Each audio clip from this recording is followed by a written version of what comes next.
ನಮಸ್ಕಾರ ವೀಕ್ಷಕರೇ, ಸುಹಾಸಿನಿ ಕಾರ್ಯಕ್ರಮಕ್ಕೆ ಸ್ವಾಗತ. ನಾನು ಶ್ವೇತಾ. ಆರೋಗ್ಯವೇ ಭಾಗ್ಯ ಅಂತೀವಿ, ಆದರೆ ನಮ್ಮ ಈಗಿನ ಆಧುನಿಕ ಜೀವನ ಶೈಲಿಯಿಂದಾಗಿ ಅದೆಷ್ಟೋ ಕಾಯಿಲೆಗಳನ್ನು ನಾವೇ ತಂದುಕೊಳ್ತಿದ್ದೀವಿ, ಅನಾರೋಗ್ಯವನ್ನು ಆಹ್ವಾನಿಸ್ತಾ ಇದ್ದೀವಿ. ಅದರಲ್ಲೂ ಪ್ರತಿಯೊಬ್ಬರು ಒಂದಲ್ಲ ಒಂದು ಸಂದರ್ಭದಲ್ಲಿ ಅನುಭವಿಸಿರುವಂಥದ್ದಂದ್ರೆ ತಲೆನೋವುದ ನಂತರ ಬರುವಂಥದ್ದು ಕತ್ತು ನೋವು. ಅದರಲ್ಲೂ ಇತ್ತೀಚೆಗೆ ಮಿತಿ ಮೀರಿದ ಮೊಬೈಲ್ ಬಳಕೆ ಆಗಿರಬಹುದು, ಅಥವಾ ಒಂದೇ ಸಮನೆ ಕಂಪ್ಯೂಟರ್ ಮುಂದೆ ಕೂತು ಕೆಲಸ ಮಾಡೋದಿರಬಹುದು. ನಮ್ಮ ಈಗಿನ ವರ್ಕಿಂಗ್ ಸ್ಟೈಲ್ನಿಂದ ಹಿಡಿದು ನಮ್ಮ ಲೈಫ್ ಸ್ಟೈಲ್ ಬಹಳಷ್ಟು ಪರಿಣಾಮಗಳನ್ನು ಬೀರುತ್ತೆ. ಹಾಗಾದರೆ ಕತ್ತು ನೋವಿಗೆ ಹೋಮಿಯೋಪತಿಯಲ್ಲಿ ವಿಶೇಷ ಚಿಕಿತ್ಸೆ ಇದೆ. ಹಾಗಾದರೆ ಕತ್ತು ನೋವು ಯಾಕೆ ಬರುತ್ತೆ? ಕತ್ತು ನೋವು ಯಾರನ್ನ ಹೆಚ್ಚು ಆಕರ್ಷಿಸುವಂಥದ್ದು? ಕತ್ತು ನೋವಿಗೆ ಯಾವ ರೀತಿ ಚಿಕಿತ್ಸೆ ಇದೆ? ಇದೆಲ್ಲದರ ಬಗ್ಗೆ ತಿಳ್ಕೋಣ. ಇದೇ ಇವತ್ತಿನ ಸುಹಾಸಿನಿ ವಿಶೇಷ ಹೋಮಿಯೋ ಕೇರ್.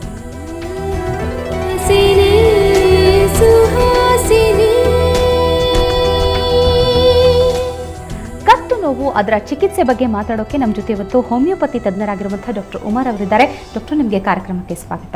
ನಮಸ್ತೆ ಡಾಕ್ಟರ್. ಮೊದಲಿಗೆ ಕತ್ತು ನೋವು ಅಂದರೆ ಎಲ್ಲಿಂದ ಶುರುವಾಗುವಂತಹ ನೋವಿದು? ಯಾವ ಥರದ ಸ್ಪ್ರೇನ್ಗಳು ಕಾಡುತ್ತೆ ಅಂತ? ನೋಡಿ, ಕತ್ತು ನೋವು ಈಗ ನಾವು ಮಾತಾಡ್ತಿದ್ದಂಗೆ ಎರಡು ವಿಧಿ ಇದೆ. ಒಂದು ಅಕ್ಯೂಟ್ ಆ್ಯಂಡ್ ಒಂದು ಕ್ರಾನಿಕ್. ಈ ಅಕ್ಯೂಟಲ್ಲಿ ಏನಾಗುತ್ತೆ ಅಂದರೆ ಸ್ಪ್ರೇನ್ ಆಗುತ್ತೆ. ಇದರಲ್ಲಿ ಮಸಲ್ ಪ್ಯಾಥಾಲಜಿ ಇರುತ್ತೆ, ಬೋನ್ ಪ್ಯಾಥಾಲಜಿ ಇರೋದಿಲ್ಲ. ಇದು ಯಾರಿಗಾದರೂ ಶುರು ಆಗ್ಬೋದು. ರಾತ್ರಿ ಮಲ್ಕೊಂಡು ಬೆಳಿಗ್ಗೆ ಎದ್ದಾಗ ದಿಮ್ ಸರಿಯಾಗಿ ತೊಗೊಂಡಿಲ್ಲ, ಇಲ್ಲ ಹೆಚ್ಚಾಗಿ ದಿಮ್ ತೊಗೊಂಡಿದ್ದಾರೆ, ಪೊಸಿಷನ್ ಚೆನ್ನಾಗಿರೋದಿಲ್ಲ, ಅದರಲ್ಲಿಂದ ಸ್ಪ್ರೇನ್ ಆಗುತ್ತೆ. ಇದರಲ್ಲಿ ಏನಾಗುತ್ತೆ ಅಂದರೆ muscle will go into a spasm.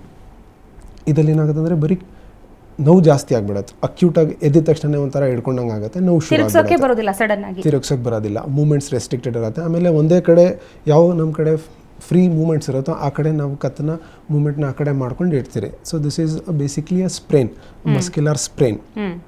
ಇದು ಹೆಚ್ಚಾಗಿ ಕತ್ತಲ್ಲಿ ಏನಕ್ಕೆ ಬರುತ್ತೆ ಅಂದರೆ ಮೂಮೆಂಟ್ಸ್ ಜಾಸ್ತಿ ಇರುತ್ತೆ, ಅದರಿಂದ ಇದಲ್ಲಿ ಬರುತ್ತೆ. ಇನ್ನೊಂದು ಬಂದ್ಬಿಟ್ಟು ನಾವು ಮಾತಾಡ್ತಿರೋದು ಕ್ರಾನಿಕ್ ಟೈಪ್. ಇದಕ್ಕೆ ನಾವೇನು ಹೇಳ್ತೀರಿ ಅಂದರೆ ಸರ್ವೈಕಲ್ ಸ್ಪಾಂಡಿಲೋಸಿಸ್ ಅಂತ ಹೇಳ್ತೀರಿ. ಈ ಸರ್ವೈಕಲ್ ಸ್ಪಾಂಡಿಲೋಸಿಸಲ್ಲಿ ಏನಾಗುತ್ತೆ ಅಂದರೆ ಬೋನ್ ಪೆಥಾಲಜಿ ಶುರು ಆಗುತ್ತೆ. ಅಂದರೆ ನಮ್ಮ ಕತ್ತಲ್ಲಿ 7 ಥರದ ಮೂಳೆ ಇರುತ್ತೆ. ಈ ಮೂಳೆ ಮಧ್ಯ ಸ್ಪೇಸ್ ಇರುತ್ತೆ, ಈ ಸ್ಪೇಸ್ ಮಧ್ಯ ಡಿಸ್ಕ್ ಇರುತ್ತೆ, ಇಂಟರ್ವರ್ಟಿಬ್ರಲ್ ಡಿಸ್ಕ್ ಅಂತ ಹೇಳ್ತೀರಿ. ಈ ಡಿಸ್ಕ್ ಸ್ಪೇಸ್ ಕಡಿಮೆ ಆಗಿಬಿಟ್ಟು, ಆ ಜಾಗ ಕಡಿಮೆ ಆಗಿಬಿಟ್ಟು ನರ್ವ್ಸ್ ಬರುತ್ತೆ ಅದಲ್ಲಿ ಕಂಪ್ರೆಷನ್ ಆದ ನಂತರ ಇದು ಶುರು ಆಗುತ್ತೆ, ನೋವು ಶುರು ಆಗುತ್ತೆ. ಇದಕ್ಕೆ ನಾವು ಸರ್ವೈಕಲ್ ಸ್ಪಾಂಡಿಲೋಸಿಸ್ ಅಂತ ಹೇಳ್ತೀರಿ. ಈ ನರ್ವ್ ಕಂಪ್ರೆಷನ್ ಆದ ನಂತರ ಅದು ನೋವು ರೇಡಿಯೇಟ್ ಆಗ್ಬೋದು, ಬರೀ ಕತ್ತಲ್ಲೇ ಕಂಡು ಬರೋದಿಲ್ಲ. ಕತ್ತಲಿಂದ ಭುಜಕ್ಕೆ ಹೋಗ್ಬೋದು, ತಲೆಗೆ ಹೋಗ್ಬೋದು, ಕೈಗೆ ಬರ್ಬೋದು, ಬೆರಳಲ್ಲಿ ಬರುತ್ತೆ. ಸೊ ಇದೊಂದು ಪ್ಯಾಥಾಲಜಿ ಬೇರೆ. ಬೋನ್ ಪ್ಯಾಥಾಲಜಿ ಶುರು ಆದ ನಂತರ ಸರ್ವೈಕಲ್ ಸ್ಪಾಂಡಿಲೋಸಿಸ್ ಅಂತ ನಾವು ಹೇಳ್ತೀರಿ. ಆಮೇಲೆ ಹೆಚ್ಚಾಗಿ ಕಂಡು ಬರೋದು ಇದು ಸರ್ವೈಕಲ್ ಸ್ಪಾಂಡಿಲೋಸಿಸ್. ಈ ಕತ್ತು ನೋವು ಹಾಗಾದರೆ ಹೆಚ್ಚಾಗಿ, ನಾನು ಆಗಲೇ ಹೇಳಿದೆ, ಮಿತಿ ಮೀರಿದ ಮೊಬೈಲ್ ಬಳಕೆಯಿಂದಲೂ ಕೂಡ ಹೆಚ್ಚಾಗಬಹುದು. ಯುವ ಜನತೆಗೆ ಹೆಚ್ಚಾಗಿ ಇದು ಕತ್ತು ನೋವು ಬರುವಂಥದ್ದು ಹೇಗೆ ಅಂತ? ಅದೇ ನೀವು ಹೇಳ್ತಿದ್ದಂಗೆ ಮೊಬೈಲ್ ಯೂಸೇಜ್ ಇರ್ಬೋದು, ಇಲ್ಲ ಕಂಪ್ಯೂಟರ್ಸ್ ಕೂತ್ಕೊಂಡು ವರ್ಕ್ ಮಾಡ್ತಾರೆ, ಹೆಚ್ಚಾಗಿ 8 hours 10 hours ಕೆಲಸ ಮಾಡ್ತಾರೆ, ಅಥವಾ ಒಂದೇ ಪೊಸಿಷನಲ್ಲಿ ಕೂತ್ಕೊಂಡು ಮಾಡ್ತಾರೆ.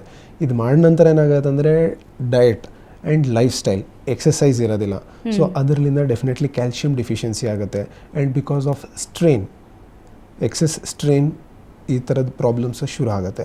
ಆ್ಯಂಡ್ ಈ ಜನ್ರೇಷನ್ಸಲ್ಲಿ ನೀವು ಹೇಳ್ದಂಗೆ ಲಾಟ್ ಆಫ್ ಸಾಫ್ಟ್ವೇರ್ ಇಂಜಿನಿಯರ್ಸ್, ಅದರಿಂದ ಲೈಫ್ ಸ್ಟೈಲ್ ಮಾಡಿಫಿಕೇಷನ್ಸ್ ಇರೋದಿಲ್ಲ, ಅದರಿಂದ ಡೆಫಿನೆಟ್ಲಿ ಇದು ಶುರು ಆಗುತ್ತೆ. ಇನಿಷಿಯಲಿ ಶುರು ಆದಾಗ it will be a very negligible pain. ಅಂದರೆ ಬೆಳಿಗ್ಗೆ ಎದ್ದಿದ ತಕ್ಷಣ ನೋವು ಕಂಡು ಬರುತ್ತೆ. ನಂತರ ನಮ್ಮ ದಿನ ಹೆಂಗೆ ಹೋಗ್ತಾ ಇರತ್ತೋ, ನಾವು ಕೆಲಸದಲ್ಲಿ ಹೆಂಗೆ ಬ್ಯುಸಿ ಆಗ್ತಿರೋ, ನೋವು ಕಡಿಮೆ ಆಗ್ತಾ ಹೋಗುತ್ತೆ. ಬೆಳಿಗ್ಗೆ ಅಷ್ಟೇ ನೋವು ಬಂದು ಹೋಗೋದನ್ನ ನೆಗ್ಲೆಕ್ಟ್ ಮಾಡಬಾರ್ದು ಅಂತ ಹೇಳ್ಬೋದು. Definitely, because it is the initial symptom. ಈ ಸರ್ವೈಕಲ್ ಸ್ಪಾಂಡಿಲೋಸಿಸ್ ಅಲ್ಲಿ ಫಸ್ಟ್ ಪೇನ್ ಶುರು ಆಗೋದು ನಿಧಾನಕ್ಕೆ ಶುರು ಆಗುತ್ತೆ. ಹೇಳ್ದಂಗೆ ಬೆಳಿಗ್ಗೆ ಎದ್ದಾಗ ಮಾತ್ರ ನೋವು ಕಂಡು ಬರುತ್ತೆ. ಒಂದು 5 ನಿಮಿಷ ಇರ್ಬೋದು, ಇಲ್ಲ ಅರ್ಧ ಗಂಟೆ ಇರ್ಬೋದು. ನಂತರ ನಾವು ಹೆಂಗೆ ಕೆಲಸ ಮಾಡ್ತಾ ಹೋಗ್ತಿರೋ ನೋವು ಕಡಿಮೆ ಆಗ್ತಾ ಹೋಗುತ್ತೆ. ಸೊ ಇದನ್ನು ನೆಗ್ಲೆಕ್ಟ್ ಮಾಡ್ತಾ ಹೋದರೆ ಇದು ಗ್ರ್ಯಾಜುಲಿ ಪೂರ್ತಿ ದಿನ ಇದು ಬಿಡುತ್ತೆ, ರಾತ್ರಿ ಹೊತ್ತು ಇರುತ್ತೆ, ಬೆಳಿಗ್ಗೆ ಹೊತ್ತು ಇರುತ್ತೆ. ಅದು ಸ್ಟೇಜಸ್ ಅದು. ಸೊ ಅದು ಪ್ರೋಗ್ರೆಸ್ ಆದ ನಂತರ ಡೆಫಿನೆಟ್ಲಿ ಆಗೇ ಆಗುತ್ತೆ. ಎಷ್ಟೋ ಸರ್ತಿ ನೋಡಿರ್ತೀವಿ ನಾವು, ನೀವು ಹೇಳಿದಾಗೆ ಬೆಳಿಗ್ಗೆ ಕತ್ತು ನೋವು ಬರುತ್ತೆ, ಸ್ವಲ್ಪ ಹೊತ್ತು ಒಂದು ಆಯಿಂಟ್ಮೆಂಟ್ ಹಚ್ಕೊಳ್ಳೋದಾಗಲಿ ಅಥವಾ ಹಾಟ್ ವಾಟರ್ ಬಾತ್ ತಗೊಳ್ಳೋದಾಗಲಿ ಅದರಿಂದ ರಿಲೀಫ್ ಸಿಕ್ಬಿಡುತ್ತೆ. ಅಷ್ಟಕ್ಕೆ ಸುಮ್ಮನಾಗಬೇಕಾ ಅಥವಾ ಪದೇ ಪದೇ ಈ ರೀತಿನೇ ನೋವು ಕಾಣಿಸ್ಕೊಂಡ್ರೆ ಏನು ಮಾಡಬೇಕು ಅಂತ ಹೇಳ್ತೀವಿ? ನೋಡಿ, ಈಗ ಸ್ಪ್ರೇನ್ ಇರ್ಬೋದು. ಈಗ ಯಾವತ್ತೂ ಇಲ್ದಂಗೆ ಕತ್ತು ನೋವು ಆಯಿತು, ಅದಕ್ಕೆ ಹಾಟ್ ವಾಟರ್ ಫರ್ಮೆಂಟೇಷನ್ ಮಾಡಿದ್ರಿ, ಇಲ್ಲ ಯಾವುದೋ ಆಯಿಂಟ್ಮೆಂಟ್ ಹಚ್ಚಿದ್ರಿ, ನೋವು ಕಡಿಮೆ ಆಗುತ್ತೆ. So it is fine. ಅದು ಅಕ್ಯೂಟ್ ಪೇನ್. ಆದರೆ ಇದೇ ಪದೇ ಪದೇ ಬರ್ತಾ ಇದ್ದರೆ ಅದಕ್ಕೆ chronic pain. It could be cervical spondylosis. ಅದಕ್ಕೆ ನೀವು ನೆಗ್ಲೆಕ್ಟ್ ಮಾಡಿದ್ರೆ ಡೆಫಿನೆಟ್ಲಿ ನ್ಯೂರಾಲಜಿಕಲ್ ಕಾಂಪೊನೆಂಟ್ ಶುರು ಆಗುತ್ತೆ. ಅಂದರೆ ನರ್ವ್ಸ್ ನಾನೇನು ಹೇಳಿದೆ ಅದು ಕಂಪ್ರೆಷನ್ ಶುರು ಆದ ನಂತರ ಅದಕ್ಕೆ ಚಿಕಿತ್ಸೆ ಮಾಡಲೇಬೇಕಾಗತ್ತೆ. ವಿತೌಟ್ ಬರೀ ಹಾಟ್ ವಾಟರ್ ಫರ್ಮೆಂಟೇಷನ್ ಹಾಕಲಿ ಇಲ್ಲ ಬೇರೆ ಏನೋ ಆಯಿಂಟ್ಮೆಂಟ್ ಹಚ್ಚಿದ್ರಿ ಅದು ಇದು ಮಾಡಿದ್ರೆ ಅದಲ್ಲಿ ಇದು ಪೂರ್ತಿ ವಾಸಿ ಆಗೋದಿಲ್ಲ, ಅದು ಮುಂದೆ ಹೋಗ್ತಾ ಹೋಗುತ್ತೆ. ಆದರೆ ಈ ಡಿಫ್ರೆನ್ಷಿಯೇಷನ್ ಹೇಗೆ ಗೊತ್ತಾಗಬೇಕು ಅಂತ ಸಾಮಾನ್ಯ ಜನರಿಗೆ ಸಿವಿಯರ್ ಆಗಿದೆ ಅಂತ ಹೇಗೆ ಗೊತ್ತಾಗಬೇಕು, ಏನು ಡಿಫ್ರೆನ್ಸ್ ಕಾಣ್ಬೋದು ಅಂತ ಆ ಪೇನಲ್ಲೂ ಈ ಪೇನಲ್ಲೂ? ಆ ಪೇನಲ್ಲಿ ಈಗ ಫಾರ್ ಎಕ್ಸಾಂಪಲ್ ಅಕ್ಯೂಟ್ ಪೇನ್ ಕತ್ ಉಲ್ಕಿದೆ ಅಂತ ಹೇಳ್ತಾರೆ. ಅದಲ್ಲಿ ಏನಾಗುತ್ತೆ ಅಂದರೆ ಬರೀ ನೋವು 2-3 ದಿನ ಇರ್ಬೋದು ಆ್ಯಂಡ್ ಇಟ್ ಕುಡ್ ಬಿ ನಿಮಗೆ ಕಾಸ್ ಗೊತ್ತಾಗುತ್ತೆ. ಅಂದರೆ ನಾನು ಎದ್ದಿದ ತಕ್ಷಣನೇ ಹಿಡ್ಕೊಂಡೆ ಇಲ್ಲ ನಾನು ದಿಂಬೆ ಕಾಸ್ ಕ್ಲೀನಾಗಿ ಎಲಿಸಿಟ್ ಆಗುತ್ತೆ. ಅಂದರೆ ಇಲ್ಲ ಬಸ್ಸಲ್ಲಿ ಹೋಗ್ತಿದ್ದೀರಿ, ಬಸ್ಸಲ್ಲಿ ಹೆಂಗೋ ಮಲ್ಕೊಂಡಿದ್ದೀರಿ, ಸೊ ಅದರಲ್ಲಿ ಏನಾಗ್ಬೋದು, ಟ್ರೈನಲ್ಲಿ ಟ್ರಾವೆಲ್ ಮಾಡ್ತಿರ್ಬೋದು. ಅಂದರೆ ಕಾಸ್ ಏನಕ್ಲಿಂದ ಶುರು ಆಯಿತು ಅದನ್ನು ಕ್ಲೀನಾಗಿ ಕಂಡು ಬರುತ್ತೆ and it will be very recent. ಅಂದರೆ ರಾತ್ರಿ ಮಲ್ಕೊಂಡಿದೆ, ಮೊನ್ನೆ ರಾತ್ರಿ ಏನಿರಲಿಲ್ಲ, ಈಗ ಬೆಳಿಗ್ಗೆ ಎದ್ದಿದ ತಕ್ಷಣ ನೋವಿದೆ, so it is acute pain. ಆಮೇಲೆ ಇದರಲ್ಲಿ ಬರೀ ನೋವಿರುತ್ತೆ, ಬೇರೆ ಸಿಮ್ಟಮ್ಸ್ ಏನೂ ಇರೋದಿಲ್ಲ, ಮೂಮೆಂಟ್ಸ್ ರೆಸ್ಟ್ರಿಕ್ಷನ್ ಇರುತ್ತೆ ಅಷ್ಟೇ. ಅದಕ್ಕೆ ಬಿಸಿನೀರು ಶಾಖ ಮಾಡಿದ್ರೆ ಕಡಿಮೆ ಆಗುತ್ತೆ, ಒಂದು 2-3 ಡೇಸ್ ಇಲ್ಲ ಒಂದು ವಾರದಲ್ಲಿ ಕಡಿಮೆ ಆಗಿಬಿಡುತ್ತೆ.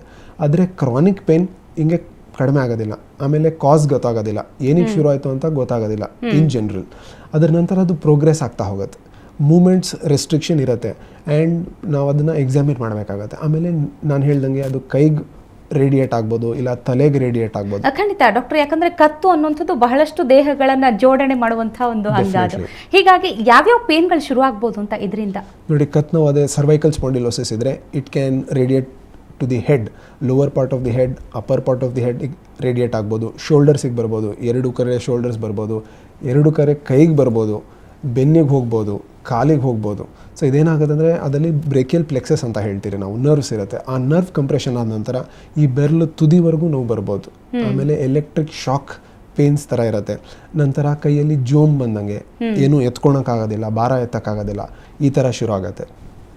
ಇನ್ನೂ ಪ್ರೋಗ್ರೆಸ್ ಆದರೆ ಆರ್ಟ್ರೀಸ್ ಅಂದರೆ ಬ್ಲಡ್ ಕ್ಯಾರಿ ಮಾಡೋದು ವೆಸಲ್ಸ್, ಅದನ್ನು ಕಂಪ್ರೆಷನ್ ಆದ ನಂತರ ತಲೆ ಸುತ್ತು ಬಂದು ಬೀಳೋ ಥರನೂ ಆಗುತ್ತೆ, ಬಿದೋಗ್ತಾರೆ, ಅನ್ಕಾನ್ಷಿಯಸ್ ಆಗಿ ಬಿದೋಗುತ್ತಾರೆ ಎಷ್ಟೊಂದು ಜನ. But it is in a later stage.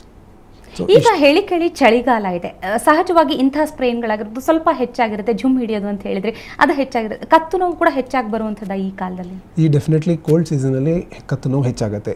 Reason because temperature ಕಡಿಮೆ ಆದ ನಂತರ ಪೆರಿಫರಲ್ ಸರ್ಕ್ಯುಲೇಷನ್ ಸ್ವಲ್ಪ ಕಡಿಮೆ ಇರುತ್ತೆ. ಬಿಕಾಸ್ ಆಫ್ ದಟ್ ಅದರಲ್ಲಿ ಅವ್ರಿಗೆ ಪ್ರಿಪ್ರಾಂಡೆನ್ಸ್ ಅಂದರೆ ಟೆಂಡೆನ್ಸಿ ಜಾಸ್ತಿ ಇದ್ದ ನಂತರ ಡೆಫಿನೆಟ್ಲಿ ಕತ್ತು ನೋವು ಶುರು ಆಗ್ಬೋದು, ಅಕ್ಯೂಟ್ ಪೇನ್ಸ್ ಆಗ್ಬೋದು, ಸ್ಪ್ರೇನ್ ಆಗ್ಬೋದು, ಜಾಸ್ತಿ ಆಗ್ಬಿಡುತ್ತೆ. ಸೊ ಅದಕ್ಕೆ ನಾವು ಬಿಸಿನೀರು ಶಾಖ ಮಾಡಿದ್ರೆ ಏನಾಗುತ್ತೆ ಅಂದರೆ ಬ್ಲಡ್ ಸರ್ಕ್ಯುಲೇಷನ್ ಜಾಸ್ತಿ ಆಗುತ್ತೆ, ಸೊ ಅದರಿಂದ ಅದು ಕಡಿಮೆ ಆಗುತ್ತೆ.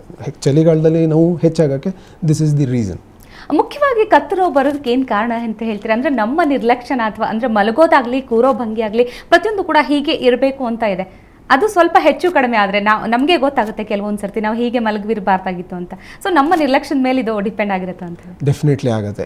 ಇನ್ನು ಲೈಫ್ ಸ್ಟೈಲ್ ಮಾಡಿಫಿಕೇಷನ್ ಇರಲಿಲ್ಲ, ಆಮೇಲೆ ಡಯಟ್ ಚೆನ್ನಾಗಿಲ್ಲ ಅಂದರೆ ಡೆಫಿನೆಟ್ಲಿ ನಮ್ಮ ಮೇಲೆ ಆಗುತ್ತೆ. ಜನರಲ್ ಆಗಿ ಮೊದಲು ಮೆಡಿಕಲ್ ಟೆಕ್ಸ್ಟಲ್ಲಿ ಏನಿರ್ತಿತ್ತು ಅಂದರೆ ಸರ್ವೈಕಲ್ ಸ್ಪಾಂಡಿಲೋಸಿಸ್ 40 ವರ್ಷ ಆದಮೇಲೆ ಅದ್ರೇನಾಗುತ್ತೆ ಅಂದರೆ ವೇರ್ ಆ್ಯಂಡ್ ಟೇರ್ ಇರುತ್ತೆ. ಆಗ 40 ಇಯರ್ಸ್ ಆದಮೇಲೆ ಓಲ್ಡ್ ಏಜ್ ಶುರು ಆಗ್ಬೋದು, ಬೇರೆ ಕಾಯಿಲೆ ಇರ್ಬೋದು, ಅದರಿಂದ ಆಗ್ಬೋದು. ಆದರೆ ಈಗ 12 ವರ್ಷದಲ್ಲೂ ಕಂಡುಬರುತ್ತೆ. Reason is life style. ನಾವು ಸರಿಯಾಗಿ ಊಟ ಮಾಡೋದಿಲ್ಲ, ಎಕ್ಸಸೈಸ್ ಮಾಡೋದಿಲ್ಲ, ಪೋಸ್ಚರ್ ಸರಿಯಾಗಿರೋದಿಲ್ಲ.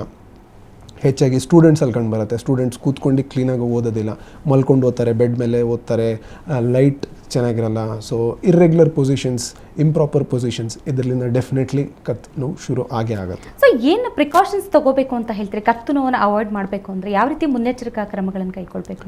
ಸೊ ಬೇಸಿಕ್ ಥಿಂಗ್, ಈಗ ಯಾರಾದರೂ ಇಂಜಿನಿಯರ್ಸ್ ಇರ್ಬೋದು ಇಲ್ಲ ಸ್ಟೂಡೆಂಟ್ಸ್ ಇರ್ಬೋದು, ಸೊ ಅವ್ರ position is very important. Up straight ಕೂತ್ಕೊಳ್ಬೇಕು. ನಂತರ ಕೂತ್ಕೊಂಡು ಓದುವಾಗ ಮಲ್ಕೊಂಡು ಓದಬಾರ್ದು, ಕೂತ್ಕೊಂಡೇ ಓದಬೇಕು. ಆಮೇಲೆ ಲೈಟಿಂಗ್ ಚೆನ್ನಾಗಿರಬೇಕು, ತಲೆ ತುಂಬ ಬಗ್ಸಿ, ಕತ್ತನ್ನ ತುಂಬ ಬಗ್ಸಿ ಓದಬಾರ್ದು ಒಂದು. ಎರಡನೇದು ಎಕ್ಸಸೈಸ್ ಮಾಡಬೇಕು. ಆಮೇಲೆ ಪೌಷ್ಟಿಕ ಆಹಾರ ತಗೊಂಡ ನಂತರ ಡೆಫಿನೆಟ್ಲಿ ಇದನ್ನು ನಾವು ಅವಾಯ್ಡ್ ಮಾಡ್ತಾ ಹೋಗ್ಬೋದು. ಇನ್ನೊಂದು, ಇಲ್ಲ ತುಂಬ ಸ್ಟ್ರೈನ್ ಇರ್ಬೋದು, ಅದರಲ್ಲಿಂದನೂ ಇದು ಆಗೋಕ್ಕೆ ಚಾನ್ಸಸ್ ತುಂಬ ಜಾಸ್ತಿ ಇರುತ್ತೆ. ಸೊ ಡಿಸ್ಟ್ರೆಸ್ ಮಾಡ್ಕೊಳ್ಬೇಕು. ವರ್ಕ್ ಪ್ರೆಷರ್ ಇರ್ಬೋದು ಆರ್ ಎನಿ ಅದರ್ ರೀಸನ್, ಅದನ್ನು ಡಿಸ್ಟ್ರೆಸ್ ಮಾಡೋಕ್ಕೆ exercise is the best answer. ಅದನ್ನು ಮಾಡ್ತಾ ಹೋದರೆ ಡೆಫಿನೆಟ್ಲಿ ಇದನ್ನು ನಾವು ಅವಾಯ್ಡ್ ಮಾಡ್ಬೋದು.